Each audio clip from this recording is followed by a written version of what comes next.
Live from Fargo and serving you on TV, online, and on the go, this is Valley News Live at 5. A 14-year-old is dead after Untitled County Sheriff's deputies say they believe the family's 3-year-old long-haired German Shepherd attacked and killed him. It happened Thursday afternoon just after 3 near Twin Lakes Road in rural Battle Lake, Minnesota. Valley News Team's crime and safety reporter Bailey Hurley talked with officials today and has more for us. Initially called for a welfare check, Untitled County deputies arrived to a home here on Twin Lakes Road to find both the 14-year-old boy and dog in the family's fenced-in yard. Due to a recent injury, the father was unable to, he wasn't mobile, so he wasn't able to go and search on his own. Sheriff Fitzgibbon says the boy hadn't been heard from or seen in over an hour when deputies were called out. It's never easy to have to go to a situation like that.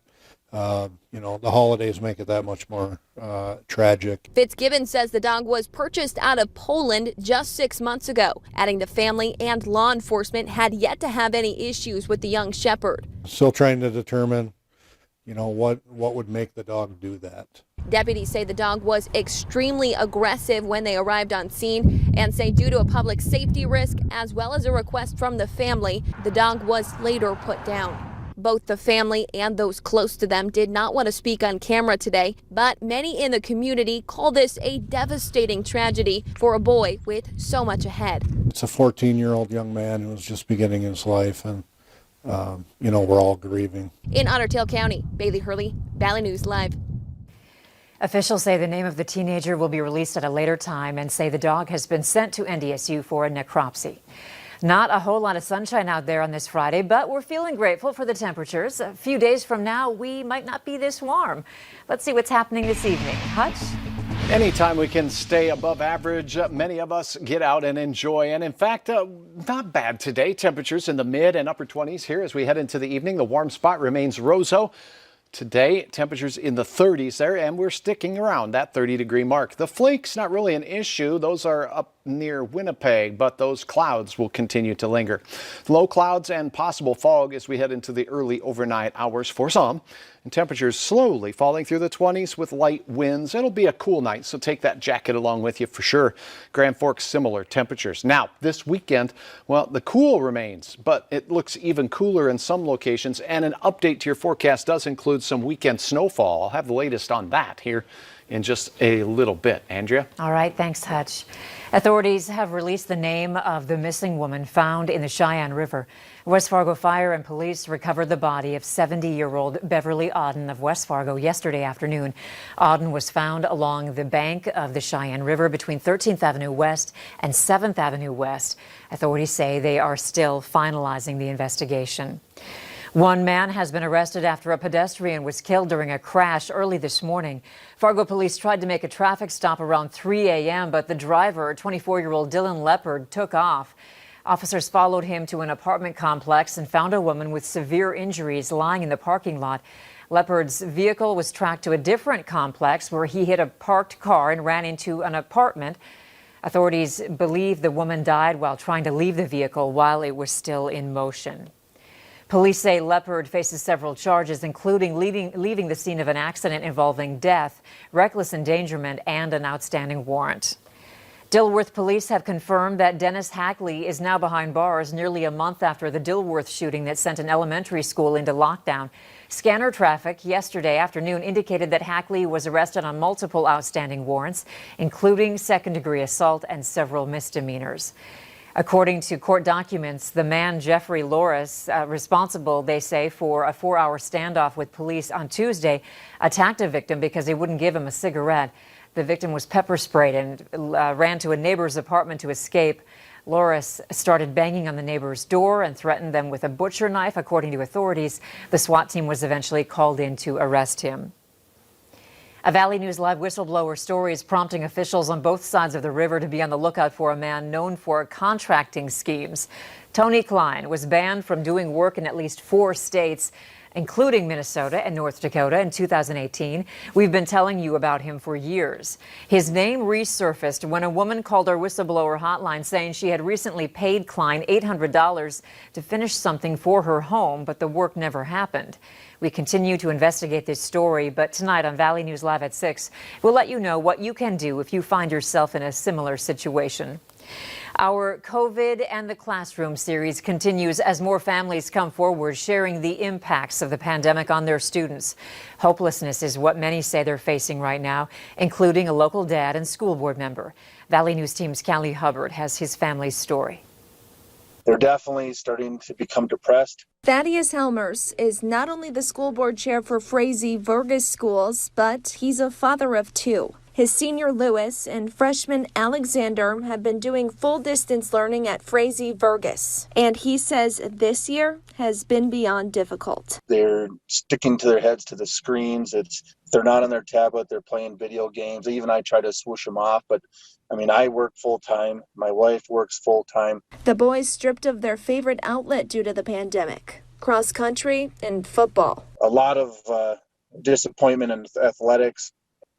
They like to be active. It gives them, a little bit more motivation. The Helmers also lost their oldest son and brother Vincent to brain cancer in January 2020. Lewis trying to carry on the love of sports for Vincent. He holds those sports a little bit tighter when he's out in the field.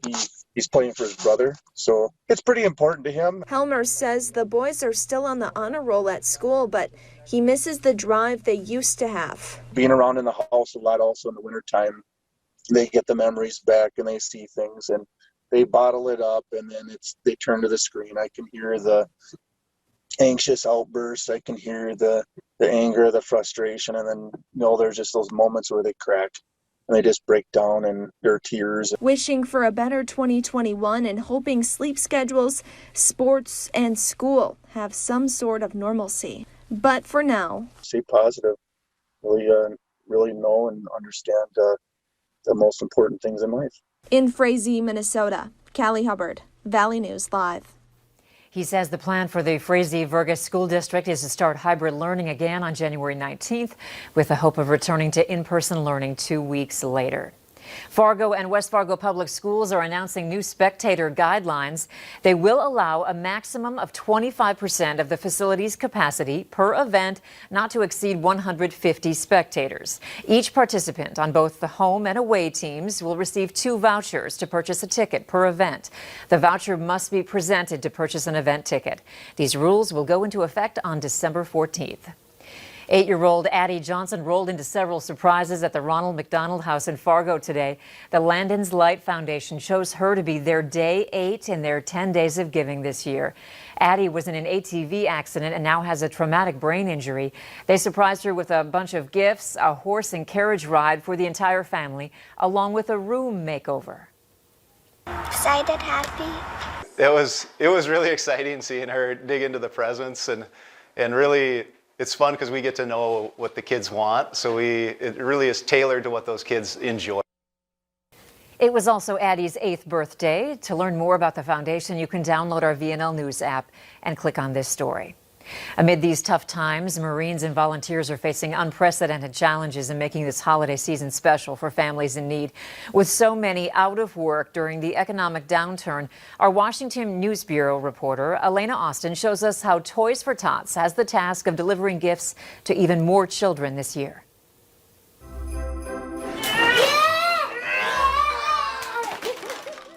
Each Christmas, the Marine Toys for Tots Foundation puts smiles on millions of children's faces. But this year is especially challenging amid the pandemic, as Marines and volunteers in some communities see a large increase in the need for gifts while donations are down. We thought we were going to have to turn families away to even receive one toy. And the amount that the community has come out over the last 2 weeks and put their heart and soul has just been incredible. The request for toys in the Roanoke Valley is 6 times higher than last year. Captain Alex Coffey says the community and donors have stepped up so each child on their Christmas list can open at least 3 toys. Their parents are out of work. or their houses are being foreclosed on. There's not going to be other toys. Despite all the challenges, Commandant for the Marine Corps League here, Michael Shepard, says all these hours at Santa's workshop are worth it. It can get rather emotional for a lot of us. You have people in tears. Retired Colonel Ted Sylvester says you cannot underestimate the Marines' resolve to accomplishing any mission. 96 cents of every donated dollar goes into buying toys and putting them in the hands of children. So, as an organization, as a program run by the Marine Corps, who knows how to do more with less than Marines, right? And if you'd like to make a donation through a gift or cash, please visit toysfortots.org to find out how you can make an impact in your local community. In Washington, I'm Alana Austin. Any gift donations must be unwrapped, and organizers say this year there's a big need for presents for older children. If you miss the cutoff for your community to drop off presents, you can also make a donation online, which will help the foundation complete payment on gifts they have to pay off through January. Stunning images of Saturn and its rings. Take a look at this. The news chopper with NBC4 in Washington, D.C. captured video of the planet last night. It's the second night in a row the chopper has gotten clear views of the ringed planet. And you might want to keep an eye on the sky over the next 10 days. Saturn and its neighbor, Jupiter, are appearing closer together than they've been in centuries.